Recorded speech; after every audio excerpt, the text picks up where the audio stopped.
TVN ਦੇਖਣ ਵਾਲੇ ਸਮੁੱਚੇ ਦਰਸ਼ਕਾਂ ਨੂੰ ਦਵਿੰਦਰ ਸਿੰਘ ਬੈਨੀਪਾਲ ਵੱਲੋਂ ਪਿਆਰ ਅਤੇ ਆਦਬ ਸਹਿਤ ਸਤਿ ਸ਼੍ਰੀ ਅਕਾਲ। ਦਾ ਬੈਨੀਪਾਲ ਸ਼ੋਅ ਵਿੱਚ ਤੁਹਾਡਾ ਸਭਨਾਂ ਦਾ ਨਿੱਘਾ ਸਵਾਗਤ। ਦੋਸਤੋ, ਆਓ ਕੁਝ ਖਬਰਾਂ ਜਿਨ੍ਹਾਂ ਨੂੰ ਆਧਾਰ ਬਣਾਵਾਂਗੇ। ਸਭ ਤੋਂ ਪਹਿਲਾਂ ਉਹਨਾਂ ਦੀ ਜਾਣਕਾਰੀ ਤੁਹਾਡੇ ਨਾਲ ਸਾਂਝੀ ਕਰਾਂ। ਬਾਈਡਨ ਪ੍ਰਸ਼ਾਸਨ ਵਿੱਚ 4 ਹੋਰ ਉੱਚ ਅਹੁਦਿਆਂ ਤੇ ਭਾਰਤੀ ਮੂਲ ਦੇ ਅਮਰੀਕੀ ਨਿਯੁਕਤ। 119 ਹਸਤੀਆਂ ਨੂੰ ਪਦਮ ਪੁਰਸਕਾਰ ਦਿੱਤੇ ਜਾਣ ਦਾ ਐਲਾਨ। ਪੰਜਾਬ ਦੇ 5 ਵਿਅਕਤੀ ਇਸ ਪੁਰਸਕਾਰ ਨਾਲ ਜਾਣਗੇ ਸਨਮਾਨੇ। ਰਵਨੀਤ ਬਿੱਟੂ ਤੇ ਜ਼ੀਰਾ ਤੇ ਹਮਲਾ ਆਮ ਆਦਮੀ ਪਾਰਟੀ ਨੇ ਕਰਵਾਇਆ। ਕੈਪਟਨ ਅਮਰਿੰਦਰ ਸਿੰਘ ਦਾ ਕਹਿਣਾ ਕਿ ਸੱਚਮੁੱਚ ਫਿਰ ਬੰਦ ਹੋਣਗੇ 5, 10 ਅਤੇ 100 ਰੁਪਏ ਦੇ ਨੋਟ। ਲਾਕਡਾਊਨ ਦੌਰਾਨ ਗਰੀਬਾਂ ਦੀ ਰੋਜ਼ੀ ਰੋਟੀ ਖੁਸ਼ੀ, ਪਰ ਅਰਬਪਤੀਆਂ ਦੀ ਆਮਦਨ ਦੇ ਵਿੱਚ ਹੋਇਆ ਚੋਖਾ ਵਾਧਾ। ਇੱਕ ਰਿਪੋਰਟ ਨੇ ਕੀਤਾ ਅਹਿਮ ਖੁਲਾਸਾ। ਰਾਸ਼ਟਰਪਤੀ ਵੱਲੋਂ ਖੇਤੀ ਸੁਧਾਰ ਕਾਨੂੰਨਾਂ ਦਾ ਸਮਰਥਨ। ਦਿੱਲੀ ਵਿੱਚ ਅੱਜ ਹੋਵੇਗੀ ਇਤਿਹਾਸਕ ਟਰੈਕਟਰ ਪਰੇਡ। 1 ਫਰਵਰੀ ਨੂੰ ਦਿੱਲੀ 'ਚ ਵੱਖੋ-ਵੱਖ ਥਾਵਾਂ ਤੋਂ ਹੋਵੇਗਾ ਸੰਸਦ ਭਵਨ ਤੱਕ ਪੈਦਲ ਮਾਰਚ। ਅਤੇ ਕੁਝ ਮੰਦਭਾਗੀਆਂ ਖਬਰਾਂ ਨੇ।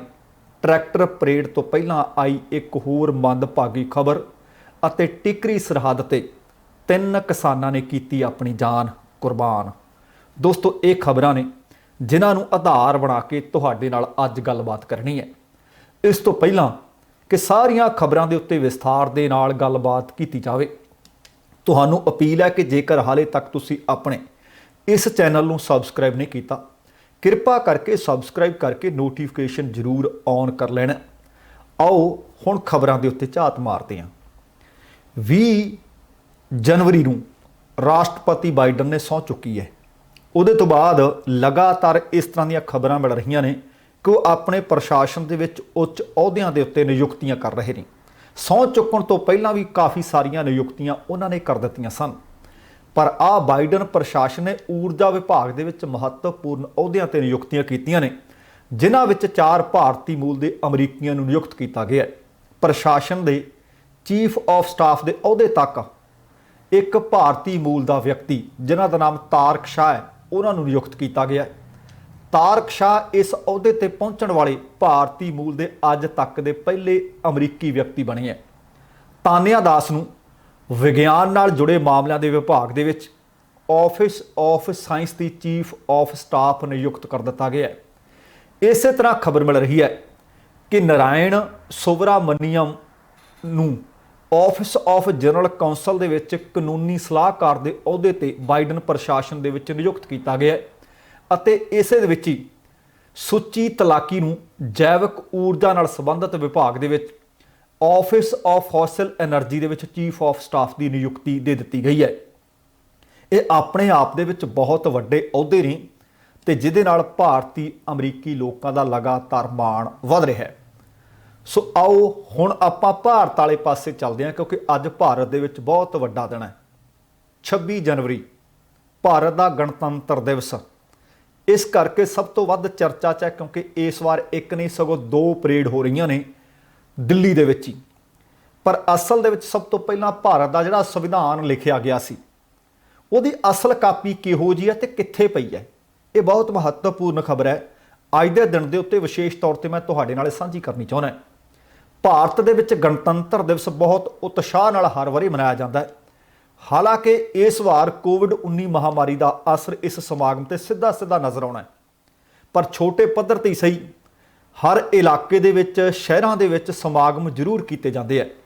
26 ਜਨਵਰੀ ਨੂੰ ਭਾਰਤ ਦੇ ਵਿੱਚ ਰਿਪਬਲਿਕ ਡੇ, ਗਣਤੰਤਰ ਦਿਵਸ ਆ ਕੇ ਮਨਾਇਆ ਜਾਂਦਾ ਹੈ, ਕਿਉਂਕਿ 1930 ਦੇ ਵਿੱਚ ਇਸੇ ਦਿਨ ਭਾਰਤੀ ਰਾਸ਼ਟਰੀ ਕਾਂਗਰਸ ਨੇ ਭਾਰਤ ਨੂੰ ਪੂਰਨ ਸਵਰਾਜ ਐਲਾਨ ਦਿੱਤਾ ਸੀ। ਇਸ ਦੌਰਾਨ ਇਹ ਜਾਣਕਾਰੀ ਵੀ ਘੱਟ ਦਿਲਚਸਪ ਨਹੀਂ ਕਿ ਭਾਰਤ ਦੇ ਸੰਵਿਧਾਨ ਦੀ ਦਰਅਸਲ ਜਿਹੜੀ ਅਸਲ ਕਾਪੀ ਹੈ ਉਹ ਹੈ ਕਿੱਥੇ, ਕਿਸ ਸਥਿਤੀ ਦੇ ਵਿੱਚ ਹੈ। ਭਾਰਤ ਦਾ ਸੰਵਿਧਾਨ ਦੁਨੀਆ 'ਚ ਇਸ ਲਈ ਵੀ ਸਾਰਿਆਂ ਤੋਂ ਵੱਖਰਾ ਹੈ, ਸਭ ਤੋਂ ਅਲੱਗ ਹੈ, ਕਿਉਂਕਿ ਇਹ ਹੱਥ ਨਾਲ ਬਣੇ ਹੋਏ ਕਾਗਜ਼ ਤੇ ਲਿਖਿਆ ਗਿਆ। ਅਸਲ ਦੇ ਵਿੱਚ ਇਸ ਦੀ ਅਸਲ ਕਾਪੀ ਨੂੰ ਇੱਕ ਗੈਸ ਚੈਂਬਰ ਦੇ ਵਿੱਚ ਰੱਖਿਆ ਹੋਇਆ ਤਾਂ ਕਿ ਕਿਸੇ ਵੀ ਤਰ੍ਹਾਂ ਦੇ ਨੁਕਸਾਨ ਤੋਂ ਇਸ ਅਸਲ ਕਾਪੀ ਨੂੰ ਬਚਾ ਕੇ ਰੱਖਿਆ ਜਾ ਸਕੇ। ਇਸ ਨੂੰ ਨਾਈਟ੍ਰੋਜਨ ਗੈਸ ਦੇ ਚੈਂਬਰ ਦੇ ਵਿੱਚ ਰੱਖਿਆ ਹੋਇਆ। ਕਾਰਨ ਇਹ ਹੈ ਕਿ ਸੰਵਿਧਾਨ ਦੀ ਇਹ ਅਸਲ ਲਿਖਤ ਇਸ ਕਾਲੀ ਸਿਆਹੀ ਨਾਲ ਲਿਖੀ ਹੋਈ ਹੈ ਅਤੇ ਸੰਭਾਵਨਾ ਇਹ ਹੈ ਕਿ ਕਾਲੀ ਸਿਆਹੀ ਸਮੇਂ ਨਾਲ ਉੱਡ ਸਕਦੀ ਹੈ। ਇਸ ਵਾਸਤੇ ਇਸ ਸਿਆਹੀ ਨੂੰ ਬਚਾਉਣ ਦੇ ਵਾਸਤੇ ਇਸ ਨੂੰ ਨਾਈਟ੍ਰੋਜਨ ਗੈਸ ਦੇ ਵਿੱਚ ਰੱਖਿਆ ਹੋਇਆ ਹੈ। ਸੰਵਿਧਾਨ ਨੂੰ, ਅਸਲ ਸੰਵਿਧਾਨ ਨੂੰ ਬਚਾਉਣ ਦੀ ਕੋਸ਼ਿਸ਼ ਸ਼ੁਰੂ ਤੋਂ ਹੀ ਰਹੀ ਹੈ। ਪਹਿਲਾਂ ਵਿਗਿਆਨੀਆਂ ਦੀ ਸਲਾਹ ਨੂੰ ਮੰਨ ਕੇ ਇਸ ਨੂੰ ਫਲਾਂ ਲੈਣ ਦੇ ਕੱਪੜੇ ਦੇ ਵਿੱਚ ਲਪੇਟ ਕੇ ਰੱਖਿਆ ਹੋਇਆ ਸੀ। ਹਾਲਾਂਕਿ ਫਿਰ ਕੁਝ ਸਮਾਂ ਬਾਅਦ ਪਤਾ ਲੱਗਿਆ ਕਿ ਫਲਾਂ ਲੈਣ ਦੇ ਕੱਪੜੇ ਦੇ ਵਿੱਚ ਵੀ ਸੰਵਿਧਾਨ ਪੂਰੀ ਤਰ੍ਹਾਂ ਸੁਰੱਖਿਅਤ ਨਹੀਂ ਹੈ। ਫਿਰ ਇਸ ਨੂੰ ਸੁਰੱਖਿਅਤ ਕਿਵੇਂ ਰੱਖਿਆ ਜਾਵੇ?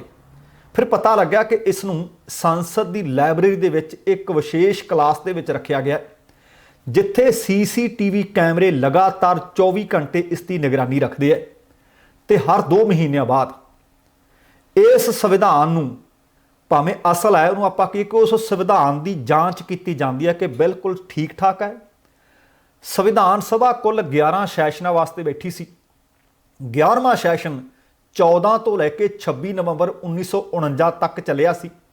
26 ਨਵੰਬਰ 1949 ਨੂੰ ਸੰਵਿਧਾਨ ਦਾ ਅੰਤਮ ਮਸੌਦਾ ਤਿਆਰ ਕਰ ਲਿਆ ਗਿਆ ਸੀ। ਪਹਿਲੇ ਡਰਾਫਟ ਅਤੇ ਅੰਤਮ ਡਰਾਫਟ ਦੇ ਵਿੱਚ 2000 ਬਦਲਾਅ ਕੀਤੇ ਗਏ ਸਨ। ਫਿਰ 24 ਜਨਵਰੀ 1950 ਨੂੰ ਸੰਵਿਧਾਨ ਸਭਾ ਦੇ 284 ਮੈਂਬਰਾਂ ਨੇ ਨਵੀਂ ਦਿੱਲੀ ਵਿੱਚ ਸੰਸਦ ਦੇ ਸੈਂਟਰਲ ਹਾਲ ਦੇ ਵਿੱਚ ਭਾਰਤੀ ਸੰਵਿਧਾਨ ਤੇ ਸਾਈਨ ਕਰ ਦਿੱਤੇ ਸਨ। ਤੇ ਉਹਦੇ ਤੋਂ ਬਾਅਦ ਅੱਜ 26 ਜਨਵਰੀ ਦੇ ਦਿਨ, ਮਾਫ ਕਰਨਾ, ਇਸ ਤੋਂ ਬਾਅਦ 26 ਨਵੰਬਰ, ਜਨਵਰੀ ਤੋਂ ਪਹਿਲਾਂ ਦੀ ਕਹਾਣੀ ਹੈ ਇਹ, 26 ਨਵੰਬਰ ਤੇ 1949 ਨੂੰ ਸੰਵਿਧਾਨ ਸਭਾ ਦੁਆਰਾ ਇਹ ਪਾਸ ਕਰ ਦਿੱਤਾ ਗਿਆ ਤੇ ਫਿਰ ਇਹ 26 ਜਨਵਰੀ 1950 ਨੂੰ ਲਾਗੂ ਕੀਤਾ ਗਿਆ ਸੀ। ਇਸੇ ਕਰਕੇ ਜਿਸ ਦਿਨ ਇਸ ਨੂੰ ਲਾਗੂ ਕੀਤਾ ਗਿਆ ਉਸ ਦਿਨ ਗਣਤੰਤਰ ਦਿਵਸ ਮਨਾਇਆ ਜਾਂਦਾ ਹੈ। ਤੇ ਭਾਰਤੀ ਸੰਵਿਧਾਨ ਬਹੁਤ ਵਿਸਥਾਰ ਨਾਲ ਲਿਖਿਆ ਵੀ ਹੋਇਆ ਹੈ। ਕਈਆਂ ਮਾਮਲਿਆਂ ਦੇ ਉੱਤੇ ਬੜਾ ਉਦਾਰ ਹੈ ਤੇ ਕਈਆਂ ਮਾਮਲਿਆਂ ਦੇ ਉੱਤੇ ਬਹੁਤ ਭਾਰਤ ਦਾ ਸੰਵਿਧਾਨ ਕਠੋਰ ਹੈ। ਪਰ ਇਸ ਦੀ ਅਸਲ ਦੇ ਵਿੱਚ ਕਾਪੀ ਕਿੱਥੇ ਪਈ ਆ ਉਹ ਤੁਹਾਡੇ ਨਾਲ ਜਾਣਕਾਰੀ ਸਾਂਝੀ ਕੀਤੀ ਤੇ ਉਹਨੂੰ ਬਚਾ ਕੇ ਕਿਵੇਂ ਰੱਖਿਆ ਜਾ ਰਿਹਾ ਹੈ। ਤੇ ਹੁਣ ਅਗਲੀ ਖਬਰ ਵੀ ਇਸੇ ਦਿਨ ਦੇ ਨਾਲ ਸੰਬੰਧਿਤ ਖਬਰ ਹੈ।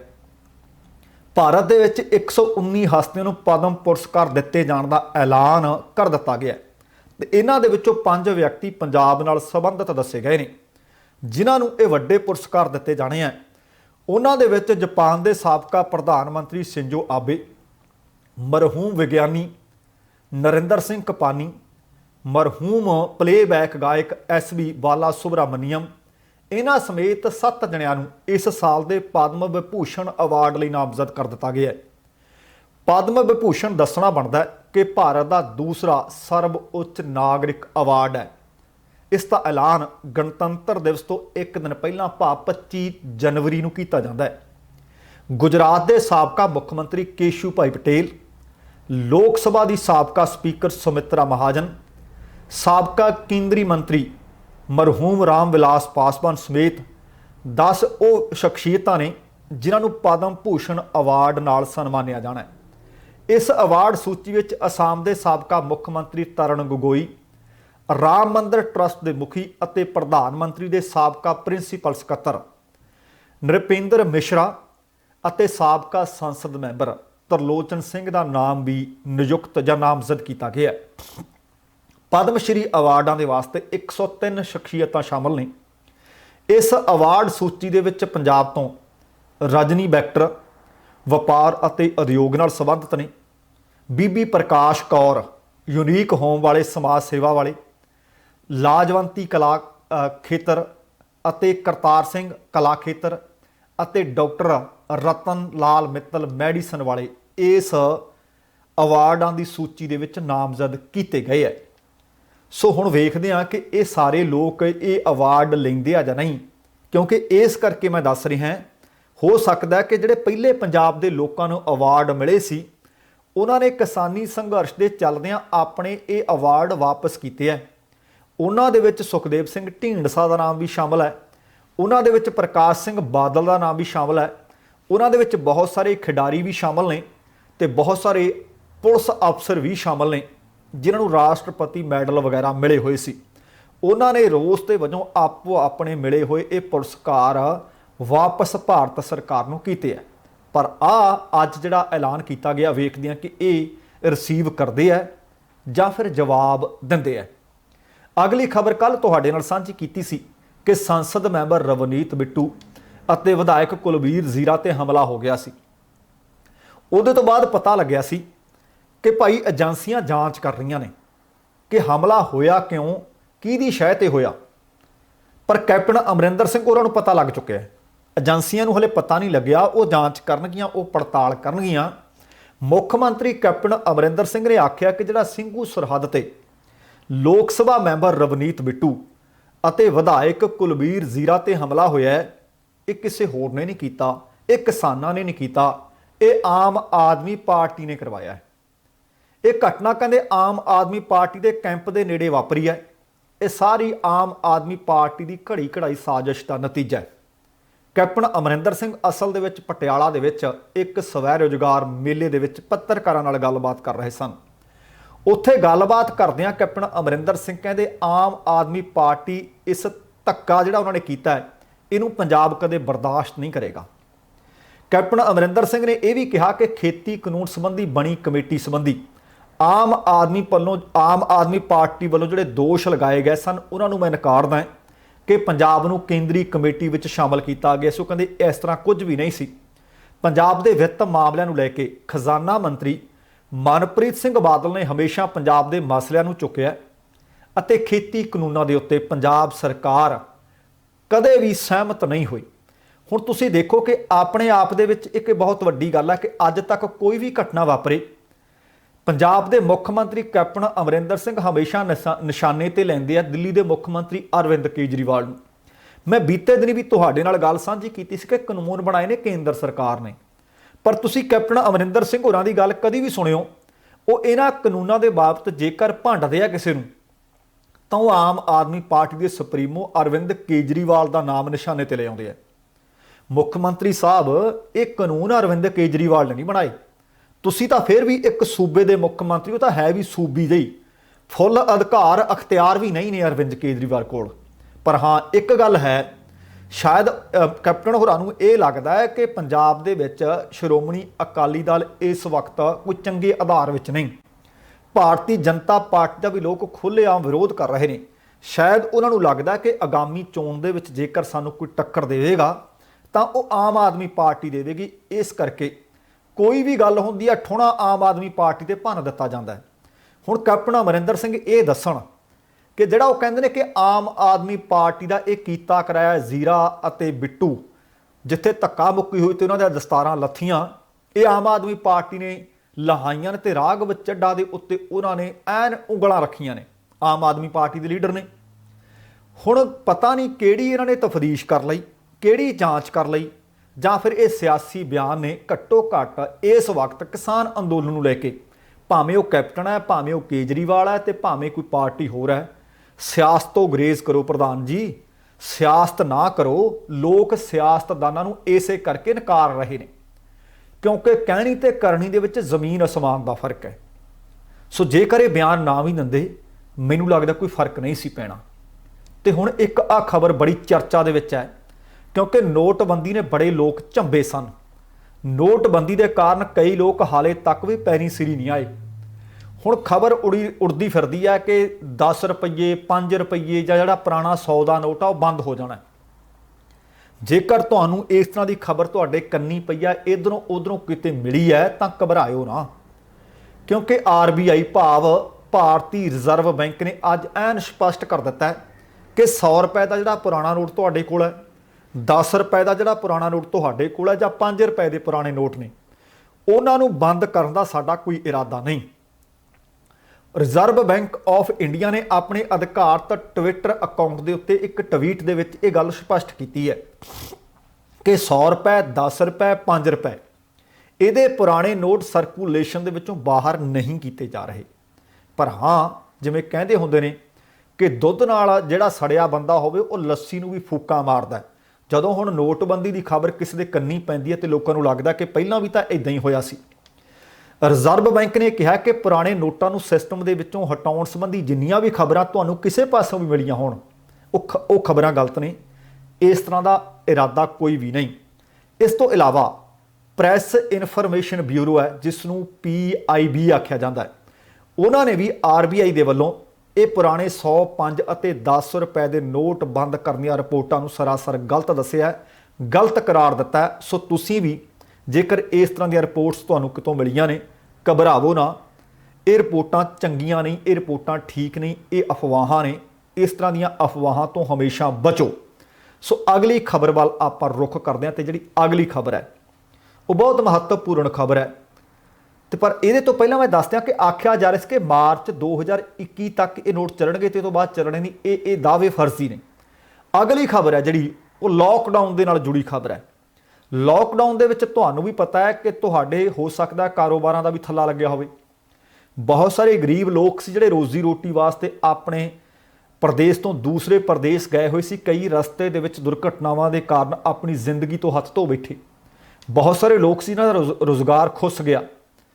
ਪਰ ਇੱਕ ਰਿਪੋਰਟ ਆਈ ਹੈ ਜਿਸ ਦੇ ਵਿੱਚ ਪਤਾ ਲੱਗਾ ਕਿ ਆਮ ਆਦਮੀ ਨੂੰ ਲੋਕਡਾਊਨ ਦੀ ਮਾਰ ਪਈ ਹੈ, ਪਰ ਜਿਹੜੇ ਵੱਡੇ ਕਾਰਪੋਰੇਟ ਘਰਾਣੇ ਨੇ ਜਿਨ੍ਹਾਂ ਦੇ ਖਿਲਾਫ ਇਸ ਵਕਤ ਸੰਘਰਸ਼ ਚੱਲ ਰਿਹਾ ਹੈ, ਉਹਨਾਂ ਦੀ ਆਮਦਨ ਦੇ ਵਿੱਚ ਕਿੰਨਾ ਵਾਧਾ ਹੋਇਆ। ਅਸਲ ਦੇ ਵਿੱਚ ਗਰੀਬੀ ਦੇ ਖਾਤਮੇ ਲਈ ਕੰਮ ਕਰ ਰਹੀ ਹੈ ਇੱਕ ਸੰਸਥਾ ਆਕਸਫੈਮ। ਉਹਨਾਂ ਨੇ ਕੋਵਿਡ-19 ਜਿਹੜਾ ਇਹ ਵਾਇਰਸ ਸੀ, ਇਹਦੇ ਕਾਰਨ ਜਿਹੜੀ ਤਾਲਾਬੰਦੀ ਲਾਗੂ ਕੀਤੀ ਗਈ ਸੀ, ਲੋਕਡਾਊਨ ਕੀਤਾ ਗਿਆ ਸੀ, ਉਹਨੂੰ ਲੈ ਕੇ ਭਾਰਤੀ ਅਰਬਪਤੀਆਂ ਦੀ ਜਾਇਦਾਦ ਦੇ ਸੰਬੰਧੀ ਇੱਕ ਅੰਕੜਾ ਪੇਸ਼ ਕੀਤਾ ਹੈ ਕਿ ਲੋਕਡਾਊਨ ਦੇ ਦਰਮਿਆਨ ਇਹਨਾਂ ਅਰਬਪਤੀਆਂ ਦੀ ਜਾਇਦਾਦ ਦੇ ਵਿੱਚ 35% ਵਾਧਾ ਹੋਇਆ ਹੈ। ਆਮ ਲੋਕਾਂ ਨੂੰ ਰੋਜ਼ੀ ਰੋਟੀ ਤੇ ਲਾ ਲੇ। ਉਸ ਵਕਤ ਭਾਰਤ ਦੇ ਕਰੋੜਾਂ ਲੋਕ ਉਹ ਸੀ ਜਿਹਨੂੰ ਰੋਟੀ ਦਾ ਰੋਜ਼ੀ ਦਾ ਸੰਕਟ ਪੈਦਾ ਹੋ ਗਿਆ ਸੀ। ਆਕਸਫੈਮ ਦੀ ਰਿਪੋਰਟ ਅਸਮਾਨਤਾ ਵਾਇਰਸ ਉਹ ਕਹਿੰਦੀ ਹੈ ਕਿ ਮਾਰਚ 2020 ਤੋਂ ਬਾਅਦ ਭਾਰਤ ਦੇ ਵਿੱਚ 100 ਅਰਬਪਤੀਆਂ ਦੀ ਜਾਇਦਾਦ 12,97,822 ਕਰੋੜ ਰੁਪਏ ਵਧੀ ਹੈ। ਦੇਖੋ ਕਿੰਨਾ ਪੈਸਾ, 12,97,822 ਕਰੋੜ ਰੁਪਏ ਦਾ ਇਜ਼ਾਫਾ ਦਰਜ ਕੀਤਾ ਗਿਆ ਹੈ। ਉਹ ਕਹਿੰਦੇ ਜੇਕਰ ਇਹ ਰਕਮ ਭਾਰਤ ਦੇ 13.8 ਕਰੋੜ ਗਰੀਬ ਲੋਕਾਂ ਦੇ ਵਿੱਚ ਵੰਡੀ ਜਾਂਦੀ, 13.8 ਕਰੋੜ ਲੋਕਾਂ ਦੇ ਵਿੱਚ ਵੰਡੀ ਜਾਂਦੀ, ਤਾਂ ਉਹਨਾਂ ਵਿੱਚੋਂ ਹਰੇਕ ਨੂੰ 94,000 ਤੇ 45 ਰੁਪਏ ਇਕੱਲੇ ਨੂੰ ਦਿੱਤੇ ਜਾ ਸਕਦੇ ਸੀ। ਰਿਪੋਰਟ ਦੇ ਵਿੱਚ ਆਮਦਨੀ ਦੀ ਅਸਮਾਨਤਾ ਦਾ ਜ਼ਿਕਰ ਕੀਤਾ ਗਿਆ ਕਿ ਦੇਖੋ ਫਰਕ ਕਿੰਨਾ ਹੈ। ਉਹਦੇ ਵਿੱਚ ਦੱਸਿਆ ਗਿਆ ਸੀ ਇਸ ਕੋਵਿਡ-19 ਦੀ ਵਾਇਰਸ ਦੇ ਦੌਰਾਨ ਮੁਕੇਸ਼ ਅੰਬਾਨੀ ਨੂੰ 1 ਘੰਟੇ ਦੇ ਵਿੱਚ ਜਿੰਨੀ ਆਮਦਨ ਹੋਈ, ਸਿਰਫ 1 ਘੰਟੇ ਦੇ ਵਿੱਚ, ਰਿਪੋਰਟ ਖੁਲਾਸਾ ਕਰਦੀ ਹੈ ਕਿ ਮੁਕੇਸ਼ ਅੰਬਾਨੀ ਨੂੰ 1 ਘੰਟੇ ਦੇ ਵਿੱਚ ਜਿੰਨੀ ਆਮਦਨ ਹੋਈ, ਓਨੀ ਕਮਾਈ ਕਰਨ ਵਿੱਚ ਇੱਕ ਮਜ਼ਦੂਰ ਨੂੰ 10,000 ਸਾਲ ਲੱਗਣਗੇ। 10,000 ਸਾਲ ਲੱਗਣਗੇ। ਜਾਂ ਆਮ ਸ਼ਬਦਾਂ ਦੇ ਵਿੱਚ ਇਹ ਵੀ ਆਖ ਸਕਦੇ ਹਾਂ ਕਿ ਜਿੰਨੀ ਕਮਾਈ ਮੁਕੇਸ਼ ਅੰਬਾਨੀ ਨੂੰ 1 ਸੈਕਿੰਡ ਦੇ ਵਿੱਚ ਹੋਈ, ਓਨੀ ਆਮਦਨੀ ਕਮਾਉਣ ਦੇ ਵਾਸਤੇ ਇੱਕ ਮਜ਼ਦੂਰ ਨੂੰ 3 ਸਾਲ ਲੱਗਣਗੇ। 1 ਸੈਕਿੰਡ ਤੇ 3 ਸਾਲ, ਤੁਸੀਂ ਦੇਖੋ ਫਰਕ ਕਿੰਨਾ ਹੈ। ਇਹ ਰਿਪੋਰਟ ਵਿਸ਼ਵ ਆਰਥਿਕ ਮੰਚ ਦਾਵੋਸ ਡਾਇਲੋਗ ਉਹ ਹੋ ਰਿਹਾ, ਉਹਦੇ ਪਹਿਲੇ ਦਿਨ ਜਾਰੀ ਕੀਤੀ ਗਈ ਹੈ।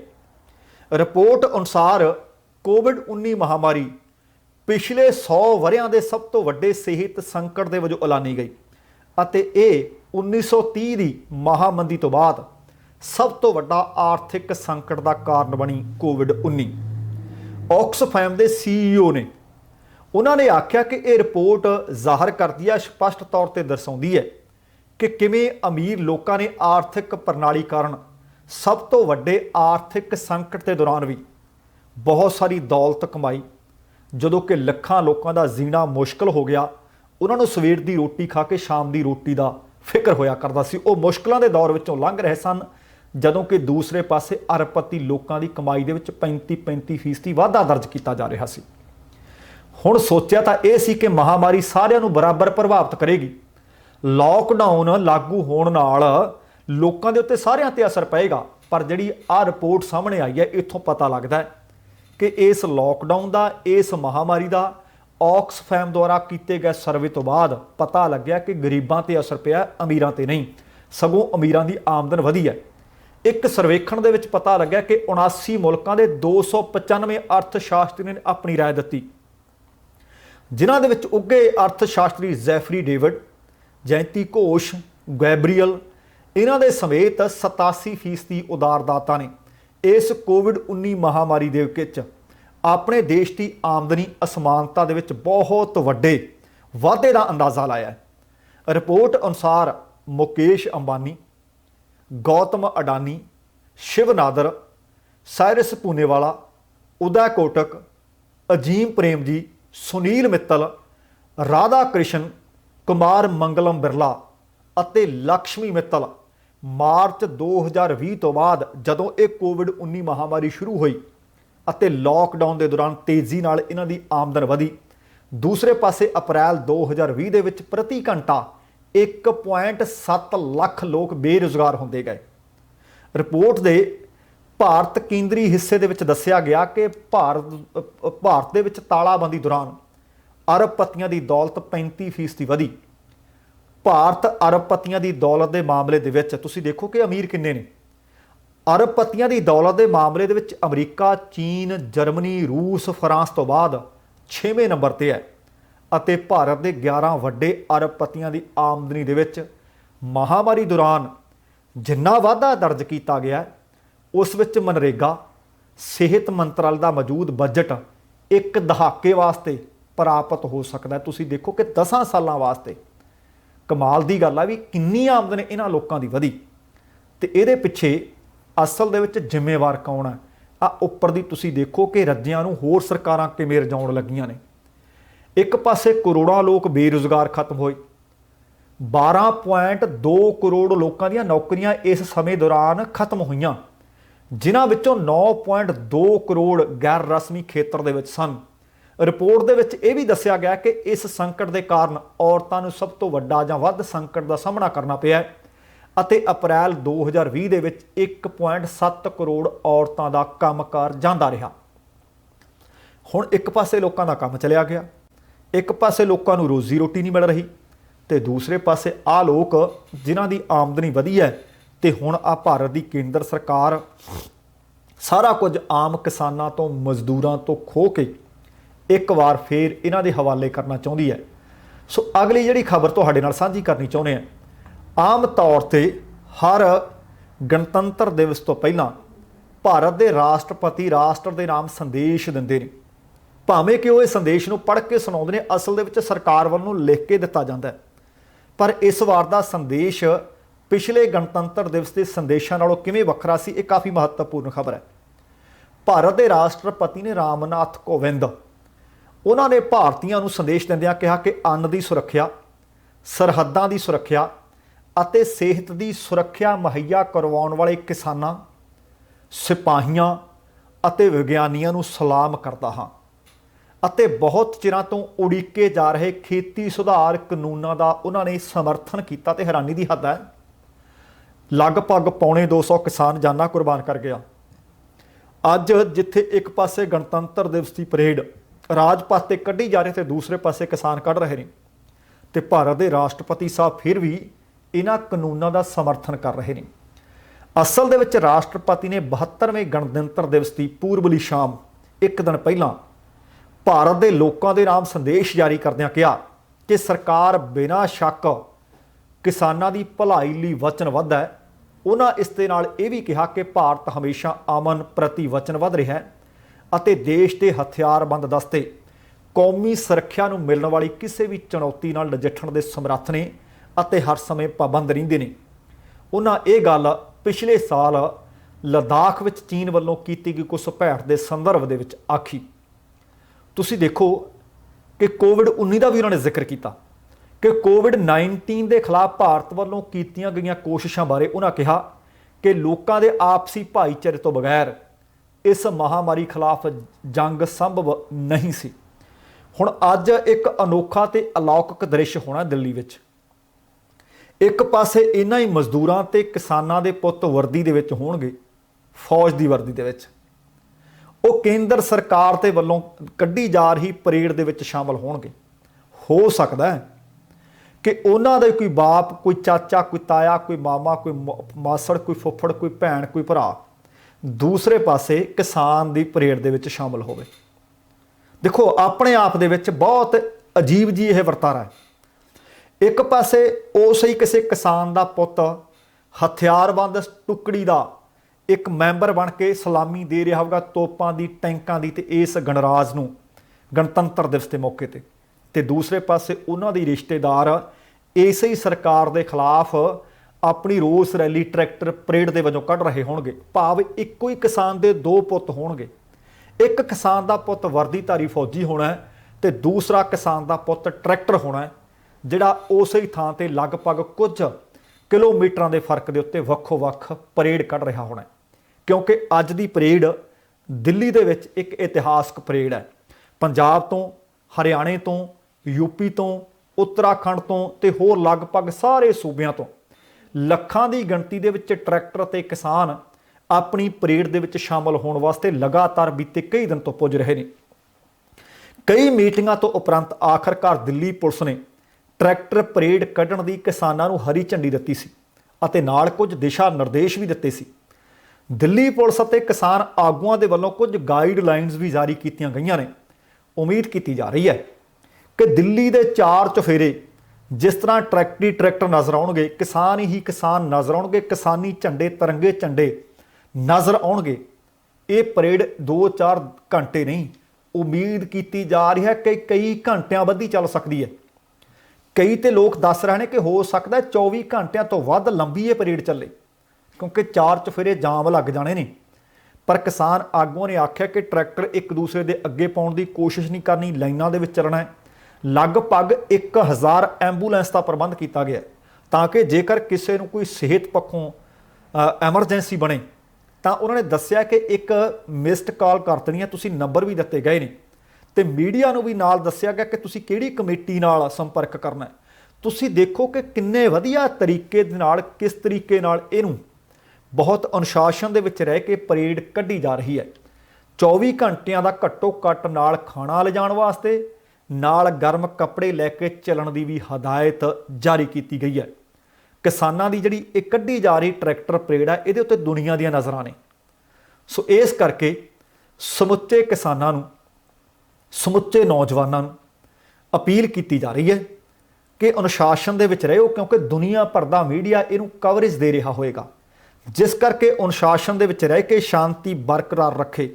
दुनिया की नज़र दे विच एक बारी दस दिता जाए कि असी जिम्मेवार लोग हाँ, असी सच्ची मुच्ची अन्नता ते भी हाँ, साडा सबर ते साडा सिदक परखिया जा रहा, पर असी डोले नहीं।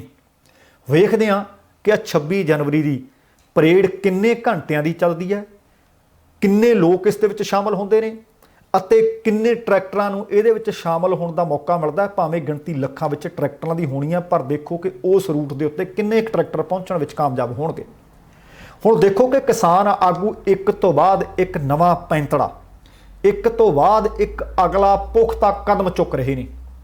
बीते दिनों के जिक्र हो रहा सी ते अज ये भी आख्या सी नरेंद्र तोमर होरां ने कि किसानां नूं 26 जनवरी वाले दिन परेड नहीं सी रखनी चाहिए, कोई दिन होर चुन लेंदे। वो कहंदे चुन लिया, तुहाडे वाले पासे असीं आउणा नहीं। तुहानूं लगदा सी कि असीं संसद घेरांगे, बिल्कुल नहीं घेरनी। तुहानूं लगदा सी लाल किले वल आवांगे, बिल्कुल नहीं आउंदे। तुहानूं लगदा सी राजपथ वल आवांगे, बिल्कुल नहीं आउंदे। पर कहते अंदोलन नूं हो गए 2 महीनों तो ज़्यादा। हुण असीं 26 जनवरी लई परेड देनी है समाप्त कर, अमन अमान नाल होवे। हाले भविख दे विच है, पर उम्मीद है कि अमन नाल ही कढ़ी जाएगी। पर हुण क्रांतिकारी किसान यूनीयन के आगू ने डॉक्टर दर्शनपाल, उन्होंने आख्या कि ट्रैक्टर परेड के उत्ते असीं तैयारियां मुकम्मल कीतियां ते इहदे तो बाद 1 फरवरी नूं असीं दिल्ली दे विच वक्खो वक्ख थावां तो संसद दे वल पैदल मार्च करना है। वो कहते 61 दिन बीत चुके ने सानू दिल्ली के 4 चफेरे बैठिया। किसान दिल्ली और उसदियां नाल दियां सरहदां दे उत्ते डटे बैठे ने, भावें किन्नियां कुर्बानियां भी दे दित्तियां, पर हौसले बुलंद ने। खेती कानूनां नूं रद्द करदी साडी मंग है, कोई भीख नहीं, साडी मंग है, साडा हक है।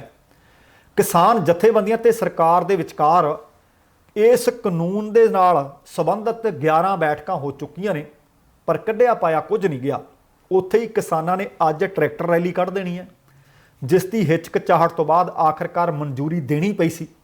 इस रैली नूं लैके सख्त सुरक्षा के प्रबंध भी किए गए हुए हैं ते इस रैली तो अगला जिहड़ा कदम है किसान आगूआं ने दस दिता कि 1 फरवरी नूं संसद वाल मार्च करांगे ते होवेगा शांतमई। हुण हाले ये परेड कढ़ी जानी है, उहदे तो पहलां आ मंदभागी खबर है। मेरी कोशिश भी हुंदी है कि जिहड़ा व्यक्ति अपनी जान कुर्बान कर गया उहदी खबर इधर उधर किते रह ना जाए। खबर मिल रही है कि जलालाबाद के मामू जोईयां टोल प्लाजा के उत्ते एक किसान नूं दिल का दौरा पिया ਅਤੇ ਇਹ दिल का दौरा जानलेवा साबित होया। दसना बनता है कि किसान सरैण चंद की मौत ਉਸੇ ਜਗ੍ਹਾ ਤੇ ਹੋਈ ਹੈ ਜਿੱਥੇ ਪਹਿਲਾਂ ਵੀ 2 ਮੌਤਾਂ ਹੋ ਚੁੱਕੀਆਂ ਨੇ। ਭਾਵ ਮਾਮੂ ਜੋਈਆਂ ਟੋਲ ਪਲਾਜ਼ਾ ਦੇ ਉੱਤੇ ਇਹ ਤੀਸਰੀ ਮੌਤ ਹੋ ਚੁੱਕੀ ਹੈ। ਜਾਣਕਾਰੀ ਦੇ ਅਨੁਸਾਰ ਮ੍ਰਿਤਕ ਕਿਸਾਨ ਦੀ ਉਮਰ 75 ਵਰ੍ਹਿਆਂ ਦੇ ਕਰੀਬ ਦੱਸੀ ਜਾ ਰਹੀ ਹੈ। ਜਦੋਂ ਤੋਂ ਕਿਸਾਨ ਅੰਦੋਲਨ ਦੀ ਸ਼ੁਰੂਆਤ ਹੋਈ ਹੈ, ਇਹ ਪਤਾ ਲੱਗਿਆ ਕਿ ਇਹ ਕਿਸਾਨ ਉਦੋਂ ਤੋਂ ਲਗਾਤਾਰ ਆਪਣੇ ਹੋਰ ਕਿਸਾਨ ਭਰਾਵਾਂ ਦੇ ਨਾਲ ਇਸ ਮੋਰਚੇ ਤੇ ਡਟੇ ਹੋਏ ਸਨ ਤੇ ਰੋਜ਼ਾਨਾ ਲੰਗਰ ਪਾਣੀ ਦੀ ਸੇਵਾ ਦੇ ਵਿੱਚ ਜੁਟੇ ਰਹਿੰਦੇ ਸੀ ਅਤੇ ਲੰਗਰਾਂ ਦਾ ਇੰਤਜ਼ਾਮ ਕਰਿਆ ਕਰਦੇ ਸੀ। ਬੀਤੀ ਸ਼ਾਮ ਅਚਾਨਕ ਸਰੈਣ ਚੰਦ ਦੀ ਤਬੀਅਤ ਵਿਗੜੀ। ਉਸ ਤੋਂ ਬਾਅਦ ਉਹਨਾਂ ਨੂੰ ਡਾਕਟਰੀ ਸਹਾਇਤਾ ਦੇ ਵਾਸਤੇ ਜਲਾਲਾਬਾਦ ਲਿਜਾਇਆ ਜਾ ਰਿਹਾ ਸੀ, ਪਰ ਉਹ ਡਾਕਟਰ ਦੇ ਕੋਲ ਪਹੁੰਚ ਨਾ ਸਕੇ। ਰਸਤੇ ਦੇ ਵਿੱਚ ਹੀ ਉਹਨਾਂ ਦੀ ਮੌਤ ਹੋ ਗਈ। ਭਾਰਤੀ ਕਿਸਾਨ ਯੂਨੀਅਨ ਉਗਰਾਹਾਂ ਦੇ ਕਿਸਾਨ ਆਗੂ ਜੋਗਾ ਸਿੰਘ ਨੇ ਜਾਣਕਾਰੀ ਦਿੰਦਿਆਂ ਦੱਸਿਆ ਕਿ ਹੁਣ ਤੱਕ ਮਾਮੂ ਜੋਈਆਂ ਟੋਲ ਪਲਾਜ਼ਾ ਦੇ ਉੱਤੇ ਇਹਨਾਂ ਤੋਂ ਪਹਿਲਾਂ 2 ਹੋਰ ਕਿਸਾਨ ਤੇ ਤੀਸਰੇ ਕਿਸਾਨ ਦੀ ਮੌਤ ਹੋ ਚੁੱਕੀ ਹੈ। ਨਾਲ ਹੀ ਉਹਨਾਂ ਨੇ ਜਿਹੜੀ ਗੱਲ ਦੱਸੀ ਹੈ, ਇਹ ਕੈਪਟਨ ਅਮਰਿੰਦਰ ਸਿੰਘ ਹੋਰਾਂ ਜਿਹੜਾ ਬੀਤੇ ਦਿਨੀ ਕਿਹਾ ਸੀ ਕਿ ਅਸੀਂ 76 ਕਿਸਾਨਾਂ ਦੀ ਸਾਡੇ ਕੋਲ ਸੂਚੀ ਪਹੁੰਚੀ ਹੈ ਜਿਹੜੇ ਜਾਨਾਂ ਕੁਰਬਾਨ ਕਰ ਗਏ ਆ। ਉਹਨਾਂ ਦੇ ਪਰਿਵਾਰਾਂ ਨੂੰ ਸਰਕਾਰੀ ਨੌਕਰੀ ਤੇ 5-5 ਲੱਖ ਰੁਪਈਆ ਦੇਵਾਂਗੇ। ਉਹ ਕਹਿੰਦੇ ਅਸੀਂ ਪ੍ਰਸ਼ਾਸਨ ਤੇ ਪੰਜਾਬ ਸਰਕਾਰ ਨੂੰ ਸਵਾਲ ਪੁੱਛਦੇ ਹਾਂ ਕਿ ਤੁਸੀਂ ਇੱਕ ਪਾਸੇ ਦਾਅਵੇ ਕਰੀ ਜਾ ਰਹੇ ਹੋ ਕਿ ਅਸੀਂ ਭਾਈ 5 ਲੱਖ ਰੁਪਈਆ ਵੀ ਦੇਵਾਂਗੇ, ਅਸੀਂ ਨੌਕਰੀ ਵੀ ਦੇਵਾਂਗੇ। ਅੰਦੋਲਨ ਦੇ ਵਿੱਚ ਸ਼ਹੀਦ ਹੋਣ ਵਾਲੇ ਪਰਿਵਾਰਾਂ ਦੇ ਵਿੱਚੋਂ ਹਾਲੇ ਤੱਕ ਕਿਸੇ ਨੂੰ ਵੀ ਮੁਆਵਜ਼ਾ ਤੱਕ ਨਹੀਂ ਮਿਲਿਆ। ਗੁਜ਼ਰ ਬਸਰ ਕਰਨ ਲਈ ਪਰਿਵਾਰ ਨੂੰ ਕਹਿੰਦੇ ਨੌਕਰੀ ਦਿੱਤੀ ਜਾਵੇ। ਦੂਸਰੇ ਪਾਸੇ ਜਿਹੜੇ ਇਸੇ ਟੋਲ ਪਲਾਜ਼ੇ ਦੇ ਉੱਤੇ ਕਹਿੰਦੇ ਕਿਸਾਨ ਸ਼ਹੀਦ ਹੋਏ ਸੀ, ਉਹਨਾਂ ਨੂੰ ਤਾਂ ਕਈ ਮਹੀਨੇ ਹੋ ਗਏ ਨੇ। ਕਸ਼ਮੀਰ ਲਾਲ ਇੱਥੇ ਹੀ ਸ਼ਹੀਦ ਹੋਏ ਸੀ, ਹਜੇ ਤੱਕ ਉਹਨਾਂ ਦੇ ਪਰਿਵਾਰ ਨੂੰ ਨਾ ਕੋਈ ਮੁਆਵਜ਼ਾ ਮਿਲਿਆ ਹੈ, ਨਾ ਕੋਈ ਉਹਨਾਂ ਨੂੰ ਨੌਕਰੀ ਮਿਲੀ ਹੈ। ਉਹਨਾਂ ਮੰਗ ਕੀਤੀ ਹੈ ਕਿ ਕਸ਼ਮੀਰ ਲਾਲ ਸਰੈਣ ਚੰਦ ਦੇ ਪਰਿਵਾਰ ਨੂੰ ਬਣਦਾ ਮੁਆਵਜ਼ਾ ਵੀ ਦਿੱਤਾ ਜਾਵੇ ਅਤੇ ਇਹ ਨਾ ਕਿ ਚੋਣਾਂ ਤੋਂ ਪਹਿਲਾਂ ਤੁਸੀਂ 5-5 ਲੱਖ ਜਾਂ ਕਹੋ ਸਰਕਾਰੀ ਨੌਕਰੀ ਮਿਲੇਗੀ, ਕਹਿੰਦੇ ਜਲਦ ਤੋਂ ਜਲਦ ਦਿੱਤਾ ਜਾਵੇ। ਇਸੇ ਤਰ੍ਹਾਂ ਖਬਰਾਂ ਮਿਲੀਆਂ ਨੇ ਟੀਕਰੀ ਬਾਰਡਰ ਤੋਂ। ਟੀਕਰੀ ਬਾਰਡਰ ਤੇ ਦੱਸਣਾ ਬਣਦਾ ਕਿ ਇਕੱਲੇ ਟੀਕਰੀ ਬਾਰਡਰ ਤੇ ਪਤਾ ਲੱਗਿਆ ਕਿ ਲਗਭਗ 50,000 ਟਰੈਕਟਰ ਇਕੱਲੇ ਟੀਕਰੀ ਬਾਰਡਰ ਤੇ ਪਹੁੰਚ ਚੁੱਕੇ ਨੇ। ਤੇ ਉੱਥੋਂ ਖਬਰ ਮਿਲੀ ਹੈ ਕਿ ਮਾਨਸਾ ਜ਼ਿਲ੍ਹੇ ਦਾ ਪਿੰਡ ਹੈ ਢਿੰਗੜ ਜ਼ਿਲ੍ਹੇ ਦੇ ਢਿੰਗੜ ਪਿੰਡ ਦੇ ਕਿਸਾਨ ਦੀ ਟੀਕਰੀ ਬਾਰਡਰ ਤੇ ਅੱਜ ਸਵੇਰ ਵਕਤ ਦਿਲ ਦਾ ਦੌਰਾ ਪੈਣ ਕਾਰਨ ਮੌਤ ਹੋ ਗਈ। ਜਾਣਕਾਰੀ ਮਿਲੀ ਹੈ ਕਿ ਗੁਰਮੀਤ ਸਿੰਘ ਹਾਲੇ 1 ਦਿਨ ਪਹਿਲਾਂ ਹੀ ਟਰੈਕਟਰ ਲੈ ਕੇ ਇਸ ਗਣਤੰਤਰ ਦਿਵਸ ਵਾਲੇ ਦਿਨ ਜਿਹੜੀ ਪਰੇਡ ਕੱਢੀ ਜਾਣੀ ਸੀ, ਟਰੈਕਟਰ ਰੈਲੀ ਹੋਣੀ ਸੀ, ਉਹਦੇ ਵਿੱਚ ਸ਼ਾਮਲ ਹੋਣ ਵਾਸਤੇ ਟੀਕਰੀ ਬਾਰਡਰ ਤੇ ਪਹੁੰਚੇ ਸੀ ਤੇ ਸਵੇਰ ਵਕਤ ਉਹਨਾਂ ਨੂੰ ਦਿਲ ਦਾ ਦੌਰਾ ਪਿਆ। ਉਹਦੇ ਤੋਂ ਬਾਅਦ ਕਾਹਲੀ ਦੇ ਨਾਲ ਉਹਨਾਂ ਨੂੰ ਬਹਾਦਰਗੜ੍ਹ ਦੇ ਇੱਕ ਹਸਪਤਾਲ ਲਿਜਾਇਆ ਗਿਆ, ਜਿੱਥੇ ਡਾਕਟਰਾਂ ਨੇ ਉਹਨਾਂ ਨੂੰ ਮ੍ਰਿਤਕ ਐਲਾਨ ਦਿੱਤਾ ਹੈ। ਭਾਰਤੀ ਕਿਸਾਨ ਯੂਨੀਅਨ ਡਕੌਂਦਾ ਉਹਨਾਂ ਦੇ ਆਗੂ ਨੇ ਬਲਵਿੰਦਰ ਸ਼ਰਮਾ ਹੋਰਾਂ ਨੇ ਸਰਕਾਰ ਤੋਂ ਕਿਸਾਨ ਦੇ ਪਰਿਵਾਰ ਲਈ ਮੁਆਵਜ਼ੇ ਦੀ ਮੰਗ ਵੀ ਕੀਤੀ ਹੈ, ਨੌਕਰੀ ਦੀ ਮੰਗ ਵੀ ਕੀਤੀ ਹੈ। ਉੱਥੇ ਹੀ ਉਹਨਾਂ ਨੇ ਕੇਂਦਰ ਸਰਕਾਰ ਨੂੰ ਆਪਣਾ ਅੜੀਅਲ ਰਵੱਈਆ ਛੱਡਣ ਦੀ ਅਪੀਲ ਵੀ ਕੀਤੀ ਹੈ। ਉਹ ਕਹਿੰਦੇ ਹੁਣ ਤਾਂ ਸਾਡੀਆਂ ਮੰਗਾਂ ਮੰਨ ਲਵੋ, ਹੁਣ ਤਾਂ ਰੋਜ਼ਾਨਾ ਤੁਹਾਡੇ ਖਬਰਾਂ ਕੰਨੀ ਪੈਂਦੀਆਂ ਹੋਣਗੀਆਂ, ਅਸੀਂ ਜਾਨਾਂ ਬਚਾ ਸਕਦੇ ਹਾਂ, ਪਰ ਕਿਵੇਂ? ਜੇਕਰ ਤੁਸੀਂ ਆਪਣਾ ਇਹ ਅੜੀਅਲ ਵਤੀਰਾ ਛੱਡੋ ਤਾਂ ਕਿ ਲੋਕ ਸੁੱਖੀ ਸਾਂਦੀ ਆਪੋ ਆਪਣੇ ਪਰਿਵਾਰਾਂ ਦੇ ਵਿੱਚ ਜਾ ਕੇ ਜ਼ਿੰਮੇਵਾਰੀਆਂ ਸੰਭਾਲਣ। ਟੀਕਰੀ ਬਾਰਡਰ ਤੋਂ ਖਬਰਾਂ 2 ਹੋਰ ਮਿਲ ਗਈਆਂ। ਇਸੇ ਸੰਘਰਸ਼ ਦੇ ਦੌਰਾਨ 2 ਹੋਰ ਕਿਸਾਨਾਂ ਦੀ ਵੀ ਮੌਤ ਹੋਈ ਹੈ ਤੇ ਇਹ 2 ਕਿਸਾਨ ਹਰਿਆਣਾ ਨਾਲ ਸੰਬੰਧਿਤ ਦੱਸੇ ਜਾ ਰਹੇ ਹੈ। ਹਿਸਾਰ ਜ਼ਿਲ੍ਹੇ ਦਾ ਪਿੰਡ ਬਗਲਾ ਦੇ ਜੈਵੀਰ ਅਤੇ ਮਿਰਚਪੁਰ ਦੇ ਜੋਗਿੰਦਰ ਸਿੰਘ ਦੀ ਵੀ ਮੌਤ ਇਸੇ ਬਾਰਡਰ ਤੇ ਹੋਈ ਹੈ। ਕਿਸਾਨ ਆਗੂ ਵੱਲੋਂ ਇਹ ਮੌਤਾਂ ਠੰਡ ਦੇ ਕਾਰਨ ਹੋਈਆਂ ਦੱਸੀਆਂ ਗਈਆਂ ਨੇ। ਭਾਰਤੀ ਕਿਸਾਨ ਯੂਨੀਅਨ ਝੱਜਰ ਦੇ ਜ਼ਿਲ੍ਹਾ ਪ੍ਰਧਾਨ ਪ੍ਰਦੀਪ ਨੇ ਦੱਸਿਆ ਕਿ ਉਹ 3-4 ਦਿਨ ਪਹਿਲਾਂ ਟੀਕਰੀ ਬਾਰਡਰ ਤੇ ਕਿਸਾਨ ਅੰਦੋਲਨ ਦੇ ਵਿੱਚ ਸ਼ਾਮਲ ਹੋਣ ਵਾਸਤੇ ਆਏ ਸਨ।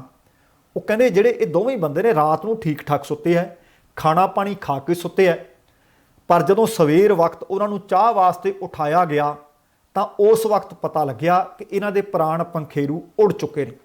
ਸੋ ਦੋਸਤੋ, ਜਿੰਨੀਆਂ ਵੀ ਜਾਨਾਂ ਹੁਣ ਤੱਕ ਕੁਰਬਾਨ ਹੋਈਆਂ ਨੇ ਉਹਨਾਂ ਨੂੰ ਅਸੀਂ ਆਪਣੇ ਅਦਾਰੇ ਵੱਲੋਂ ਸ਼ਰਧਾ ਅਤੇ ਸਤਿਕਾਰ ਭੇਂਟ ਕਰ ਰਹੇ ਹਾਂ ਅਰੇ ਪ੍ਰਮਾਤਮਾ ਦੇ ਚਰਨਾਂ ਦੇ ਵਿੱਚ ਬੇਨਤੀ ਕਰਦੇ ਹਾਂ, ਅਰਦਾਸ ਕਰਦੇ ਹਾਂ, ਜੋਦੜੀ ਕਰਦੇ ਹਾਂ ਕਿ ਇਹਨਾਂ ਵਿਛੜੀਆਂ ਰੂਹਾਂ ਨੂੰ ਆਪਣੇ ਚਰਨਾਂ ਵਿੱਚ ਨਿਵਾਸ ਦੇਵੇ ਅਤੇ ਪਿੱਛੇ ਰਹਿ ਗਏ ਪਰਿਵਾਰਾਂ ਨੂੰ ਭਾਣਾ ਮੰਨਣ ਦਾ ਬਲ ਬਖਸ਼ੇ।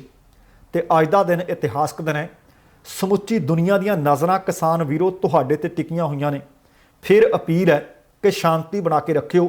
ਦਿੱਲੀ ਪੁਲਿਸ ਨੇ ਇਹ ਵੀ ਆਖਿਆ ਕਿ ਜੇਕਰ ਕੋਈ ਖਲਲ ਪੈਦਾ ਕਰਦਾ ਸੀ ਕਿਸਾਨ ਆਗੂਆਂ ਨੂੰ ਫੜਨਾ ਹੈ, ਇੱਕ ਟਰੈਕਟਰ ਦੇ ਉੱਤੇ 3 ਵਿਅਕਤੀ ਉਹਨਾਂ ਨੇ ਦੱਸਿਆ ਕਿ ਬੈਠ ਸਕਣਗੇ। ਕਿਸਾਨ ਆਗੂ ਨੇ ਅਪੀਲ ਕੀਤੀ ਹੈ ਕਿ ਜੇਕਰ ਤੁਸੀਂ ਤਿਰੰਗਾ ਝੰਡਾ ਲਾਉਣਾ ਹੈ ਤਾਂ ਦੇਖਿਓ ਤਿਰੰਗੇ ਦਾ ਅਪਮਾਨ ਨਾ ਹੋਵੇ, ਨਹੀਂ ਤਾਂ ਇਹਨਾਂ ਨੇ ਕੋਈ ਨਾ ਕੋਈ ਧਾਰਾ ਸਾਡੇ ਤੇ ਮੜ ਦੇਣੀ ਹੈ। ਤੇ ਨਾਲ ਹੀ ਪੁਲਿਸ ਨੇ ਕਿਹਾ ਕਿ ਸਿਰਫ ਤੇ ਸਿਰਫ ਡਾਂਗ, ਸੋਟੀ, ਡੰਡਾ ਜਿਹੜਾ ਝੰਡੇ 'ਚ ਹੋਵੇਗਾ ਸਿਰਫ ਉਹੀ ਟਰੈਕਟਰ ਦੇ ਉੱਤੇ ਰੱਖ ਕੇ ਲਿਜਾਇਆ ਜਾ ਸਕਦਾ ਹੈ। ਹੋਰ ਕਿਸੇ ਤਰ੍ਹਾਂ ਦਾ ਹਥਿਆਰ ਜਾਂ ਡਾਂਗ ਜਾਂ ਡੰਡਾ ਟਰੈਕਟਰ ਦੇ ਉੱਤੇ ਲਿਜਾਇਆ ਨਹੀਂ ਜਾ ਸਕੇਗਾ। ਸੋ ਉਮੀਦ ਹੈ ਕਿ ਤੁਹਾਨੂੰ ਅੱਜ ਦੀਆਂ ਇਹ ਜਾਣਕਾਰੀਆਂ ਚੰਗੀਆਂ ਲੱਗੀਆਂ ਹੋਣਗੀਆਂ। ਤੇ ਹੁਣ ਸਮੇਂ ਦੀ ਸਮਾਪਤੀ ਹੈ। ਜਾਣ ਤੋਂ ਪਹਿਲਾਂ ਕਹਾਂਗਾ, ਜ਼ਿੰਦਗੀ ਜਿੰਦਾਦਲੀ ਦਾ ਨਾਮ ਹੈ। ਦਵਿੰਦਰ ਸਿੰਘ ਬੈਨੀਪਾਲ ਨੂੰ ਆਗਿਆ ਦਿਓ। ਸਤਿ ਸ਼੍ਰੀ ਅਕਾਲ। ਤੇਰਾ ਭਰਾ।